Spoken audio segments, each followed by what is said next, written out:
Subscribe to my YouTube channel Awaken with Sagar and don't forget to hit the bell icon to receive the latest updates. बहुत सारे लोगों को ऐसे लगता है कि ये ओपनली गे है तो मतलब हर रोज़ किसी न किसी के साथ डेट करता होगा। सिर्फ लगता ही नहीं बल्कि मुंह पर भी कहते हैं लेकिन that is not true at all, क्योंकि जहाँ तक मैंने देखा है इंडिया में 99.99% लड़के अपने क्लॉजेट में मुझे डेट के लिए बुलाते हैं, इन द सेंस सीक्रेटली मिलना चाहते हैं। तो जो लड़के अपनी सेक्सुअलिटी को लेके प्राउड तो दूर की बात क्लियर भी नहीं है, उनसे मिलके मैं क्या करूं, फुगड़ी खेलूं? सीक्रेटली क्यों मिलना चाहते हैं? क्योंकि उन्हें लगता है कि समाज उन पर हंसेगा। बहुत कठिन होगा मुझे ये दुनिया को बताना कि मैं गे हूँ और नॉर्मल भी हूँ। समाज मुझ पे हंसेगा, समाज मुझे रिजेक्ट कर देगा और मेरी लाइफ और भी डिफ़िकल्ट हो जाएगी। इसी वजह से सीक्रेटली सारी चीज़ें करना चाहते हैं। लेकिन सीक्रेटली की हुई चीज़ों की वैल्यू इस दुनिया में बहुत कम होती है, इज़न्ट इट? करना तो चाहते हैं सभी लोग सब कुछ सीक्रेटली, लेकिन अगर आप देखोगे छुप छुप के की हुई चीज़ों की वैल्यू इस दुनिया में बहुत कम होती है। ऐसी चीज़ों को गलत और अननेचुरल ही माना जाता है। होमोसेक्सुअल होना या गे होना अननेचुरल नहीं है, लेकिन क्योंकि बहुत सारे लोग, मैक्सिमम लड़के सीक्रेटली ही गे सेक्स करना चाहते हैं, सीक्रेटली ही रिलेशनशिप्स रखना चाहते हैं। रिलेशनशिप्स ये वर्ड भी गलत है ऐसे रिलेशनशिप्स के लिए लेकिन क्योंकि मैक्सिमम लड़के ये सारी चीज़ें सीक्रेटली ही करते हैं, फिर वो गे टूर्स भी क्यों ना हो। मैंने कई सारे गे टूर्स अटेंड किए हैं और मैंने देखा है कि 90 to 95% लड़के सिर्फ प्लेस मिलती है इसलिए वहाँ पर आते हैं, सिर्फ हुकअप्स के लिए, और सिर्फ हुकअप नहीं, रैंडम हुकअप्स के लिए, और शुड आई से दिस, ग्रुप सेक्स करने के लिए आते हैं। फाइन, जिसे जो करना है वो चीज़ें करने के लिए फ्री है इस दुनिया में, as long as that is not illegal. पर इसी से तो पता चलता है, इज़न्ट इट, कि सीक्रेटली करने के लिए मिलती हैं चीज़ें, इसीलिए अगर आते हैं तो खुद के लिए, खुद की लाइफ में उन चीज़ों की वैल्यू बहुत कम होती है। हाँ, गे टूर ऑर्गेनाइजर्स कितना भी चिल्ला चिल्ला के कहे या पीडीएफ में प्रिंट करके दे कि these are not sex tours, क्योंकि वैसे लिखना ही पड़ता है, because then these tours would be looked down upon, isn't it? पर 95% लड़के सिर्फ उसी चीज़ के लिए आते हैं, that to do that secretly. Now secretly करने का प्रॉब्लम ही ये है कि आप इस होमोसेक्सुअल कम्युनिटी को या इस गे कम्युनिटी को बदनाम करते हो, उसका नाम और भी ख़राब करते हो कहीं ना कहीं। होमोसेक्सुअल कम्युनिटी को आप कहीं ना कहीं पीछे लेके जाते हो जब आप टेम्पररीली आके ये सारी चीज़ें सीक्रेटली करते हो। नॉट जस्ट द कम्युनिटी, आप अपनी वैल्यू भी कम कर देते हो, क्योंकि जब आप सीक्रेटली कुछ चीज़ें करते हो और ओपनली अपने पेरेंट्स को या दुनिया को दिखाते हो कि मैं तो स्ट्रेट हूँ, तो आपकी खुद की वैल्यू आपके अपने नज़रों से गिर जाती है। Because that is split energy, you know, when I am thinking one thing, जब मैं सोचता एक हूँ और करता कुछ और हूँ, तो that is called split energy. तो ये दोहरी ज़िंदगी या दोहरी एनर्जी जब हम बाहर रेडिएट करते हैं तो हमारी लाइफ भी ऐसे ऐसे चलना पड़ता है फिर बहुत मुश्किल होता है ऐसे राह पर चलना, क्योंकि एक बहुत ब्यूटीफुल एनालॉजी है, रेलवे की जो पटरियाँ होती हैं वो बहुत दूर होती है एक दूसरे से, इज़न्ट इट? एक पटरी पर चलना, सिंगल पटरी पर अगर हम चलने की कोशिश करें तो वो मुश्किल होता है, लेकिन दो पटरियों पर चलने से आसान होता है, इज़न्ट इट? अगर मैंने एक पैर एक पटरी पर रखा और दूसरा पैर दूसरी पटरी पर रखा तो वो चलना कितना मुश्किल होगा, लेकिन वो लोग करते हैं और अपनी ज़िंदगी को बर्बाद कर देते हैं। मैं ये नहीं कह रहा हूँ कि सेक्स गलत है या कैजुअल सेक्स गलत है या रैंडम सेक्स भी गलत है एज सच, बिल्कुल नहीं।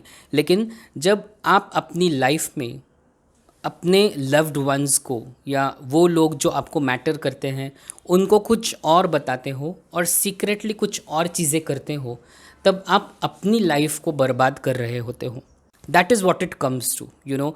It is not about me saying good things कि अरे this is right and this is wrong. It is not about me at all. मैं जो इस वीडियो में कह रहा हूँ ये कुछ एक अल्टीमेटम नहीं है, पर it is about you as an individual. आपको इंडिविजुअली सोचना पड़ेगा इन चीज़ों के बारे में कि क्या मैं अपने कैरेक्टर को लूज़ कर रहा हूँ, किसकी नज़रों में, अपनी नज़रों में, या may be at the most भगवान की नज़रों में।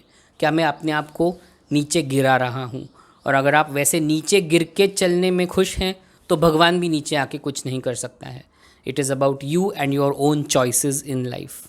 लेकिन एक नेचुरल ह्यूमन टेंडेंसी होती है कि अगर पूना से मुंबई जाने के लिए एक कठिन रास्ता हो और एक आसान रास्ता हो तो कौन सा रास्ता मैं चूज़ करूँगा। For example old Mumbai Pune highway, I think 10-15 साल हो चुके हैं मैंने वो हाईवे लिया नहीं है। क्यों?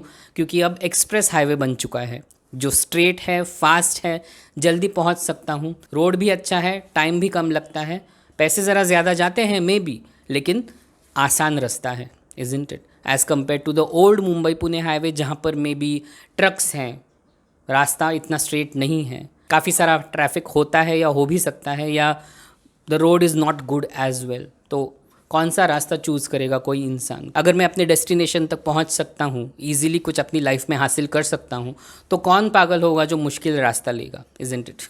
मतलब जहां ग्राइंडर वाला सेक्स इतनी आसानी से मिल सकता है और वो भी हर रोज़ वैरायटी मिल सकती है वहाँ प्यार वाला सेक्स मेरे जैसे पागल लोग ही ढूंढेंगे, है ना। मतलब पहले मैं किसी के प्यार में पड़ूँ फिर उसके साथ सेक्स करूँ।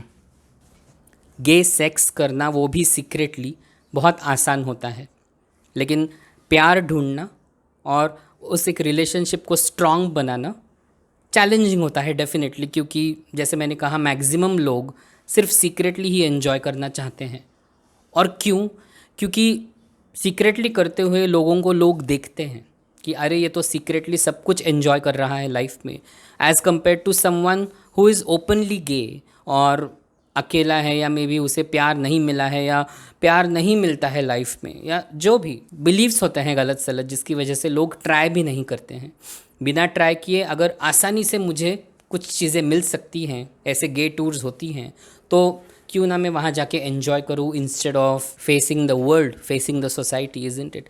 लेकिन it is not about right and wrong, okay, it is always about what you contribute to the community. For example, अगर आप इस गे कम्युनिटी में आते हो तो आप क्या दे के जा रहे हो इस कम्युनिटी को? क्या आप इस कम्युनिटी को आगे ले जा रहे हो या वहीं रख रहे हो, या सिर्फ अपना एन्जॉयमेंट करके बाहर निकल रहे हो, which is very weird and funny at the same time.